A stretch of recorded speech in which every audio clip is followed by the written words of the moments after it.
Tonight's story is called Lucky Jake.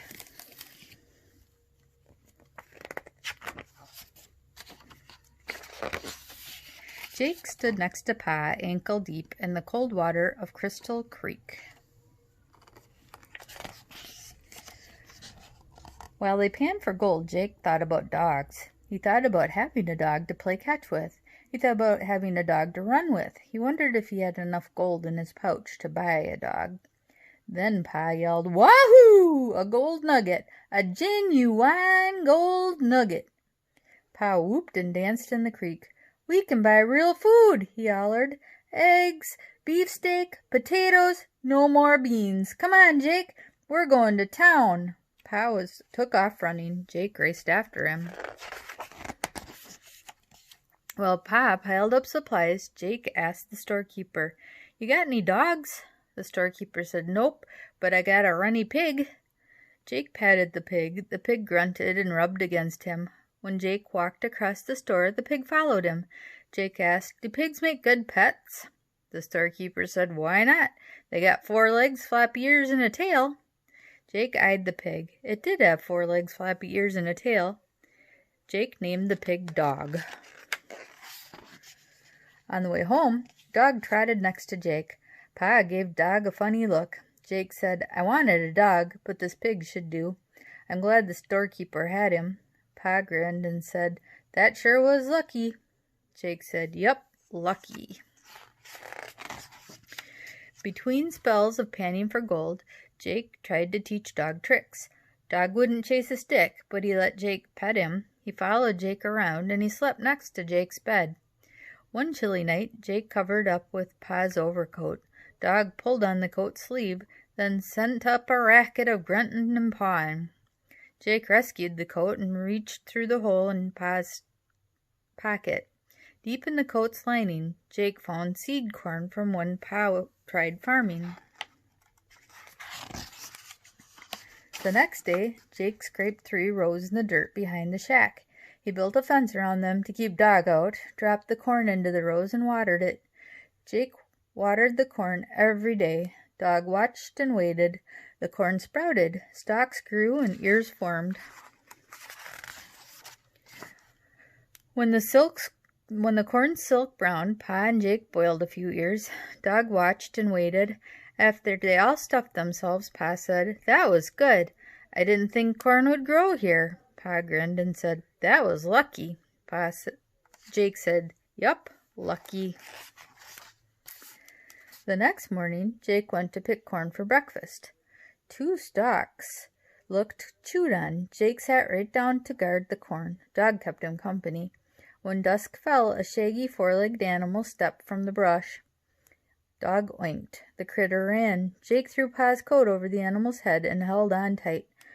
The critter stopped so fast that Jake flew. Jake landed on the ground, looking up at a nanny goat. Dog oinked and squealed while Jake wrestled the animal to the shack. Jake shouted, "Pa, I caught the critter eating our corn." Pa grinned and said, "That sure was lucky." Jake said, "Yup, lucky." The next morning, Jake and Pa built a pen for Nanny. Jake picked more corn. Pa milked the goat. Dog watched and waited while Dog and Nanny enjoyed the cobs. Jake and Pa feasted on corn fritters and milk. The smell of corn fritters drifted down the creek and lured Rusty to their camp. Rusty tucked into a fritter. He licked his fingers and said, "That's the best grub I've had since I left Carolina." That afternoon, Whiskers sauntered up the creek. He patted Dog, then he stuck his chin at Jake and said, "I heard you got milk. I ain't had milk since last fall. I'll trade my lantern for a cup." So Jake milked Nanny and took the lantern. At dusk, Pa lit the lantern. He grinned and said, "That was sure lucky." Jake said, "Yup, lucky." At sunrise the next morning, Jake woke to a knock on the door. Jake stepped over Dog and opened the door. A line of prospectors stood outside. Each of them held a plate, a cup, and something to trade. Jake, Pa, and Dog peered at the prospectors. Pa said, "Guess we'll try our hand at restauranteering." Jake collected the trades while Pa dished out corn fritters. By noon, a stack of blankets, lanterns, picks, and canteens filled one corner of the shack. Jake arranged the goods. By sundown, when the line formed again, he was ready for business. Pa made flapjacks and served them with coffee. Dog sniffed for scraps. Jake took in more trade goods. Grizzly stepped up to Jake. He glared at Jake and pointed to Nanny. Grizzly said, "That goat is mine." Jake swallowed hard. He said, "We'll trade a stack of flapjacks and a cup of coffee for the goat." Grizzly held out his plate, and Pa filled it. Grizzly frowned and added, "I'm heading for new ground tomorrow. The Nanny has a kid. Will you take her too?" Jake added 2 flapjacks to Grizzly's plate. Grizzly walked away. Pa grinned and said, "That sure was lucky." Jake said, "Yup, lucky." After that, every day at sunup and sundown, prospectors lined up for grub. Pa gave up hunting for gold to concentrate on cooking. Jake handled the store. Dog kept him company. Before the snow swirled, Jake and Pa built a barn for Nanny and little Nanny. Then they stuck a lean-to onto the store so they could sleep indoors. When the creek froze, Jake, Pa, and Dog warmed themselves by the store's pot-bellied stove. "Next spring," Pa said, "we'll get back to prospecting." "We didn't strike it rich this year, but everything turned out just fine." Pa grinned and said, "That sure was lucky."